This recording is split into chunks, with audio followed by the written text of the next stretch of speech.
Albert Einstein, आपकी तारीफ कौन करता है ये बहुत मायने रखता है। I am a Complan boy, वो कॉम्प्लेन बॉय वॉशरूम में गया, छिपकली देखी, बेहोश हो गया। Education is not for employment, शिक्षा नौकरी करने के लिए नहीं है। Gandhi says I don't have any faith in violence, मुझे हिंसा में कोई विश्वास नहीं है।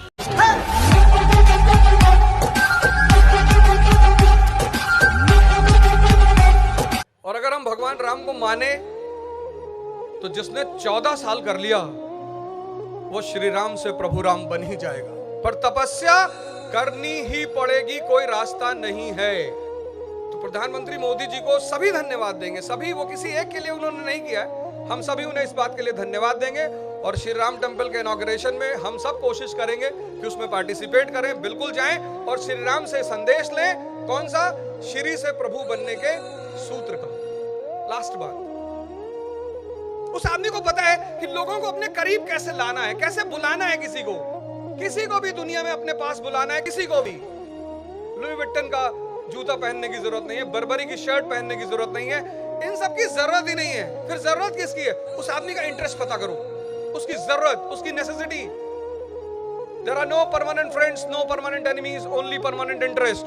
जिसका भी इंटरेस्ट तुम फुलफिल करोगे वो तुम्हारे पीछे खड़ा होगा। और तब 1920 में गांधी जी ने इस फार्मूले को लगाया, personal interest from national platform. Punjab में कौन सा मूवमेंट चलेगा? अकाली मूवमेंट चलेगा, पंजाबी अपने मुद्दे पे लड़ेगा, लेकिन प्लेटफॉर्म क्या होगा? नेशनल। इसको बोलते हैं अंडरस्टैंडिंग। भारत की सड़कों पे हजारों लोग घूमने लगे, वाइसरॉय परेशान, ब्रिटिश गवर्नमेंट परेशान, ब्रिटिश पार्लियामेंट परेशान। ब्रिटिश पार्लियामेंट ने इंडिया के वाइसरॉय को लिखा कि तुमको दौड़ा दौड़ा के मारेंगे, क्या हो रहा है इंडिया में? उसने कहा सर ये पता नहीं कैसे निकाल लिया सर। अरे बोले रोको यार इस मूवमेंट को, stop the movement, beat the people. बोले सरकार मार नहीं सकते लोगों को। बोला क्यों? बोले सरकार ये हमारे लिए दुआ कर रहे हैं, पूजा कर रहे हैं हमारे लिए। कोई तुम्हारे घर पे बाहर खड़ा है दरवाजे पे, कह रहा भैया आपके बच्चे प्रधानमंत्री हो जाएं, भैया आप 1000 करोड़ रुपए कमाओ, आप उसे मारोगे? तो गांधी जी के लोग सड़क पे घूम रहे थे, ईश्वर अल्लाह तेरे नाम, इनको बुद्धि दे भगवान।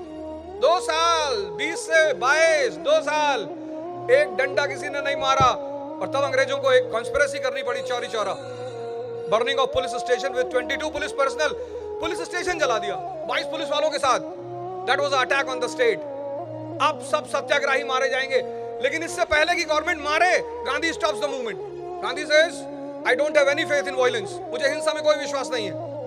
No one was beaten in this country, एक सिंगल आदमी नहीं मारा गया। Education is not for employment, शिक्षा नौकरी करने के लिए नहीं है।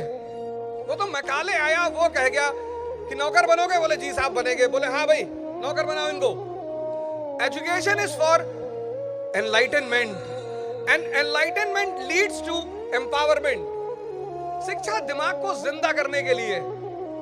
आज लोग फेयर एंड हैंडसम लगा रहे हैं, लड़के कह रहे मर्दों वाली क्रीम। एक साहब ने हमसे कहा यार डाइवोर्स रेट अब बहुत बढ़ रहा है। मैंने कहा डाइवोर्स रेट बढ़ रहा है? बोले क्यों? मैंने कहा 2 चीजों की वजह से, एक फेयर एंड हैंडसम की वजह से और एक वो डीओ आता है एक्स, उसकी वजह से। बोले कैसे?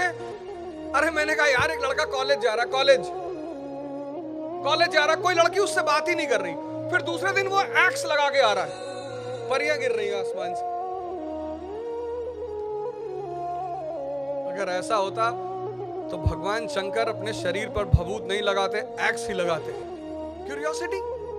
आप में से कितने लोग हवाई जहाज में बैठे होंगे पर आपने कभी कोशिश नहीं की होगी यह पता करने के लिए कि पहली फ्लाइट दुनिया में कहां से कहां तक चली? आपने कभी कोशिश नहीं की होगी जानने के लिए कि पहली बार हवाई जहाज कहां बना? आपकी एजुकेशन आपके अंदर क्यूरियोसिटी डेवलप नहीं कर पाई। एजुकेशन का दूसरा काम है समझ को विकसित करना, अंडरस्टैंडिंग। भारत राष्ट्र नहीं है, India is not a nation, India is a slave country. Bharat गुलाम है।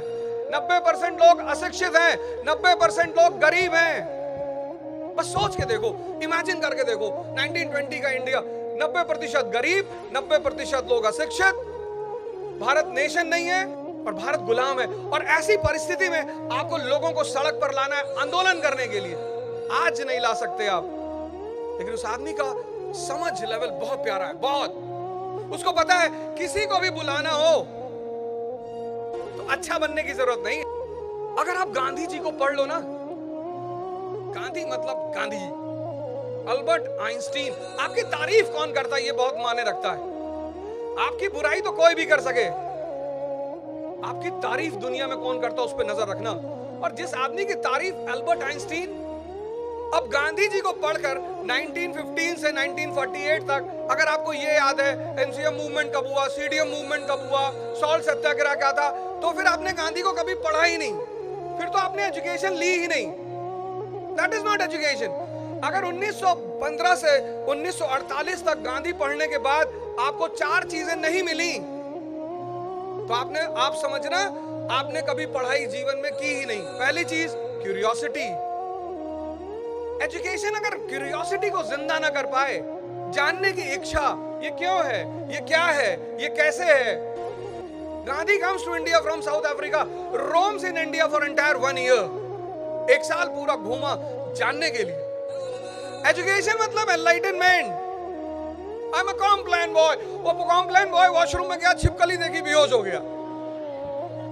Test the thunder, Thums Up. Hindustan एक देश है जहां लोग नारियल पानी बीमारी में पीते हैं क्योंकि उसका ऐड नहीं आता। जो भी डेंगू का पेशेंट है सब नारियल का पानी पीते हुए मिलेगा। क्या भैया नारियल पानी पी रहे हो? यार डेंगू हो गया था। मतलब अगर डेंगू ना हो तो हम नारियल पानी पिए ही ना। जिस देश में ऐसा युवा रहता है वो डिप्रेशन का शिकार नहीं होगा। जब तुम बाहर लड़ने जाओगे और राजू वाली स्थिति तुम्हारी होगी। 3 इडियट देखी ना, Raju is a person of a weak mind. 4 character हैं, 3 इडियट में, उसमें से आप राजू को देखो, he is a person of a weak mind, कमजोर दिमाग है, डिप्रेस्ड, 3rd फ्लोर से कूद जाता है वो आदमी। आज हमारे समाज में लोग बच्चे के हेल्थ पे बड़ा ध्यान देते हैं, पढ़ाई पे बहुत ध्यान देते हैं, पर्सनालिटी पे अजीब से रोग है इस कंट्री में। लोग चाहते हैं बच्चा पैदा होते हैं इंग्लिश बोलना शुरू कर दे, mama I am born, good morning. नहीं, ये बड़ी सीरियस सी बात है, हंसने की बात तो नहीं है पर बहुत सीरियस सी बात है। मेरी सोसाइटी में लोग हैं वो अपने बच्चों के मुझसे बात नहीं करने देते because I speak Hindi in Delhi. Oh don't talk to this man, you come here. बाबा नो। अरे सही में बाबा हो जाएगा, खत्म हो जाएगा तुम्हारा लड़का, इसको बोलने दो हिंदी में। जी मैं झूठ नहीं बोलता, बोल नहीं पाते हो? जी नहीं मैं बोलता नहीं, बोल भी नहीं पाओगे। झूठ बोलना एक आर्ट है, सबसे नहीं हो पाता। किसने कहा झूठ बोलना पाप है? वो स्पिरिचुअलिज्म के लिए होगा। इस दुनिया में तो झूठ बोलना एक आर्ट है, और आर्ट इस तरह है कि तुम साबित कर दो कि ये सूर्य न्यूक्लियर फ्यूजन की वजह से नहीं चमकता, ये अवध ओझा की मंत्र शक्ति की वजह से चमकता है। और 80% लोग मानना शुरू कर दे कि जरूर साहब क्या बात कह दी। छोटे मोटे झूठ नहीं बोलना है कि स्कूल नहीं गए थे तो कह दिए साहब हाथ में दर्द हो रहा है। कुछ नहीं कर पाओगे जिंदगी में।